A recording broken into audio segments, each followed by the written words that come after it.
और उधर मध्य प्रदेश विधानसभा चुनाव का सस्पेंस गहराने लगा है। यहां सीधा मुकाबला है बीजेपी और कांग्रेस में।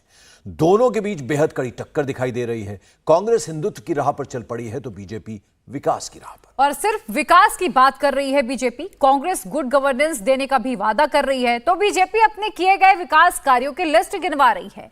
कांग्रेस जनता को गारंटी योजना के सपने भी दिखा रही है। बीजेपी चाहती है कि जनता डबल इंजन की सरकार को दोबारा चुने ताकि विकास के काम पर ब्रेक ना लगे। अब ऐसे में सवाल यह है कि मध्य प्रदेश के दिल में किसके लिए जगह बन रही है? क्या मध्य प्रदेश में कोई बड़ा उलटफेर होने वाला है?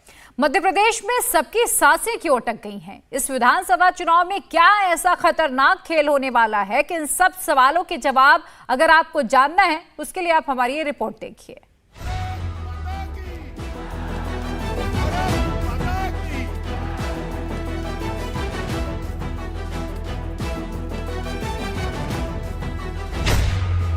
एमपी में चुनावी बेला, कौन करेगा खेला? कांग्रेस सरकार बनाएगी या फिर बीजेपी ही आएगी? क्या कहता है एमपी का पॉलिटिकल साइंस? सत्ता की दौड़ में कमलनाथ की कैसी चाल?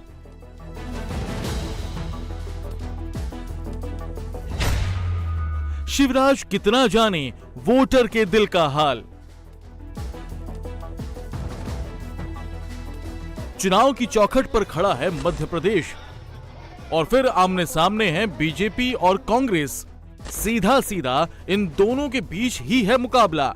ऐसा क्यों कहा जा रहा है कि इस बार भी दोनों के बीच कांटे की टक्कर है? इसके लिए 2018 में हुए विधानसभा चुनाव के नतीजों को देख लेते हैं।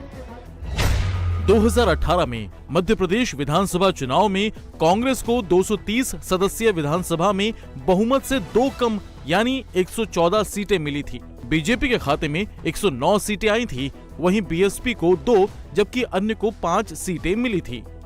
तब कांग्रेस ने बीएसपी, एसपी और अन्य का साथ लेकर सरकार बनाई और 15 साल बाद राज्य में सत्ता पाई थी। कमलनाथ ने मुख्यमंत्री पद की शपथ ली थी। दिसंबर 2018 से मार्च 2020 तक कांग्रेस की सरकार चली, लेकिन 15 महीने पूरे होते होते कमलनाथ सरकार की सत्ता से विदाई तय हो गई और कई विधायक बीजेपी के साथ हो गए और फिर बीजेपी ने सत्ता में वापसी की। शिवराज सिंह चौहान मुख्यमंत्री बने। मौजूदा वक्त में पार्टी विधायकों का आंकड़ा भी आप जान लीजिए। मध्य प्रदेश में इस वक्त कांग्रेस के 96 विधायक हैं और बीजेपी के 126। ऐसे में बीजेपी और कांग्रेस के बीच कड़ा मुकाबला देखा जा रहा है। करीब 22 सीटें ऐसी हैं जहां बीजेपी की जीत का आंकड़ा महज 1000 वोटों से भी कम का है। सियासी समीकरण बड़ी तेजी से बदल रहे हैं। ऐसे में कांग्रेस की भी राहें आसान नहीं हैं और बीजेपी के लिए भी मुश्किलें कम नहीं हैं। अब आप मध्य प्रदेश के इस मानचित्र पर विधानसभा सीटों का सियासी गणित समझिए। यहीं से तय होगा कि चुनावी रण में कौन बाजी मारेगा। ग्वालियर चंबल में 34 सीटें हैं, बुंदेलखंड में 26 सीटें हैं, भोपाल मध्य में 35 सीटें हैं, बघेलखंड में 33 सीटें, महाकौशल में 39 विधानसभा सीटें और मालवा निवाड़ में 63 विधानसभा सीटें हैं। मध्य प्रदेश का ये सियासी भूगोल इसलिए जानना जरूरी है क्योंकि इसी में छिपा है जीत का नक्शा। अब एक एक कर इन इलाकों को जानिए। ग्वालियर चंबल की 34 विधानसभा सीटें बेहद अहम हैं। यहाँ से जो बढ़त बनाएगा उसके सत्ता में आने के चांस उतने ही ज्यादा बढ़ जाएंगे। यहाँ 45% से ज्यादा युवा वोटर हैं।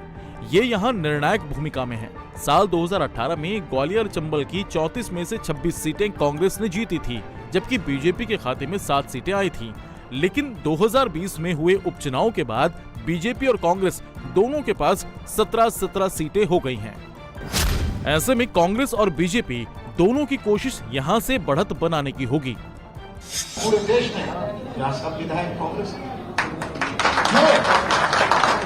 हमारा जो कांग्रेस जन है ये उनकी परशक्ति है, वो उनका प्यार है। और आज तो मैं ये उम्मीद करता हूँ आप सब मिलके नीमच और मंदसौर का इतिहास बदलें। अब आप बुंदेलखंड को जानिए।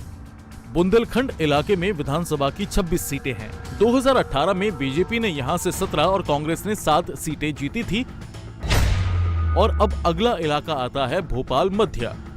भोपाल मध्य की 35 सीटों पर भी बीजेपी और कांग्रेस के बीच कड़ी टक्कर है। 2018 में कांग्रेस ने यहां 17 सीटें जीती तो बीजेपी ने 18 सीटों पर कब्जा जमाया था। अगला इलाका है बघेलखंड। यहां विधानसभा की 33 सीटें हैं। यही वो इलाका है जहां से बाबा बागेश्वर धीरेन्द्र शास्त्री आते हैं। इसी इलाके से वो हिंदू राष्ट्र की बात करते हैं। कांग्रेस और बीजेपी दोनों के लिए इस इलाके की सीटें बेहद अहम हैं। महाकौशल की 39 विधानसभा सीटें भी काफी अहम मानी जाती हैं। ये पूरा आदिवासी बाहुल्य इलाका है। कमलनाथ महाकौशल इलाके से आते हैं। 2018 में कांग्रेस ने यहां की 24 सीटें जीती तो बीजेपी ने 13 विधानसभा सीटों पर कब्जा किया। पीएम मोदी बीते 3 महीनों में 3 बार महाकौशल और आसपास के इलाकों का दौरा कर चुके हैं। बीजेपी ने 11 सीटों पर अपने उम्मीदवारों का ऐलान कर दिया है। अगला इलाका है मालवा निमाड़। 2013 के विधानसभा चुनाव में मालवा निमाड़ की 63 विधानसभा सीटों में से 57 सीटें जीतने वाली बीजेपी 2018 में 27 सीटों पर सिमट गई। एसटी मतदाता बहुल सीटों पर बीजेपी को जबरदस्त नुकसान उठाना पड़ा। इस बार पहली लिस्ट में 11 प्रत्याशियों का ऐलान बीजेपी कर चुकी है। बीजेपी ने हारे हुए उम्मीदवारों को भी टिकट दिया है।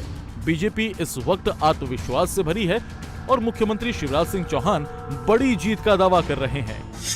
विकास, जन कल्याण, गरीब कल्याण के मुद्दे पर हम जनता के बीच में जा रहे हैं और मध्य प्रदेश की जनता में भारतीय जनता पार्टी के समर्थन के लिए एक उत्साह की लहर है। और ऐसे में कांग्रेस अपनी बम्पर जीत का दावा कर रही है। कांग्रेस नेता दिग्विजय सिंह को सुनिए।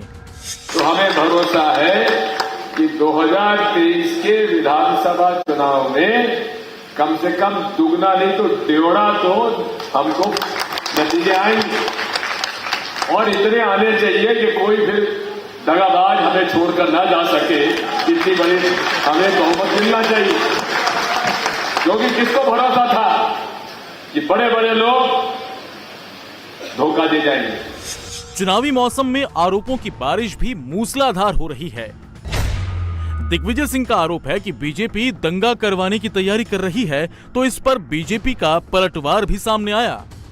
और मुझे जानकारी मिल रही है कि अब इनकी योजना बन रही है कि जिस प्रकार से नूह में, हरियाणा में इन लोगों ने दंगा करवाया था, उस तरह का दंगे फसाद कराने की इनकी योजना है। क्योंकि भारतीय जनता पार्टी इस बात को समझती है कि आज हमारे खिलाफ इतनी नाराजगी है। देखो, अब दिग्विजय सिंह और कमलनाथ हटिया गए। ये इसका अब अंत हो रहा है, राजनीतिक अंत। यानी अब इनकी विश्वसनीयता खत्म हो गई, क्योंकि झूठ बोल बोल के और धोखा दे दे के जनता अब इनको दे रही धक्का। और शिवराज सिंह चौहान जी की जय जयकार हो रही, कमल के फूल की जय जयकार हो रही, भाजपा की जय जयकार हो रही। मध्य प्रदेश में बीजेपी की चुनाव तैयारी युद्ध स्तर की है। मुख्यमंत्री शिवराज सिंह चौहान खुद ये बात कह चुके हैं। युद्ध स्तर पर जारी है। इसे इस बात से समझिए कि बीजेपी ने आज भोपाल में बीजेपी विधायकों को ट्रेनिंग दी है। आखिर ये ट्रेनिंग की रणनीति है क्या?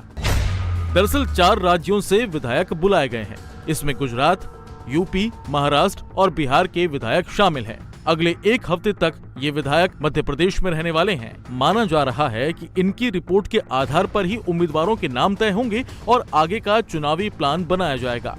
आज ट्रेनिंग हुई है तो कल अमित शाह चुनावी तैयारियों को धार देने मध्य प्रदेश आ रहे हैं। फिर अमित भाई आएंगे, वो रिपोर्ट कार्ड भी जारी करेंगे और उसके बाद हमारी विस्तारित कार्य समिति की बैठक ग्वालियर में संपन्न होने वाली है। लेकिन आज मैं स्वागत करने आया था हमारे विधायक साथियों का, जो अलग अलग विधानसभा क्षेत्र में जनता और कार्यकर्ताओं के बीच जाने वाले हैं। भारतीय जनता पार्टी पूरी ताकत से चुनाव के मैदान में उतर रही है और जो हमारे विधायक मित्र आए हैं अलग अलग विधानसभाओं में जनता के बीच और कार्यकर्ताओं के बीच जाएंगे। उससे हमारे चुनाव अभियान को निश्चित तौर पर और बहुत गति मिलेगी। बीजेपी की रणनीति इस बार बदली हुई है। पार्टी ने मध्य प्रदेश में 39 सीटों पर उम्मीदवारों के नाम का ऐलान कर दिया है। अमूमन बीजेपी चुनाव तारीख के ऐलान से पहले कभी ऐसा नहीं करती दिखी है।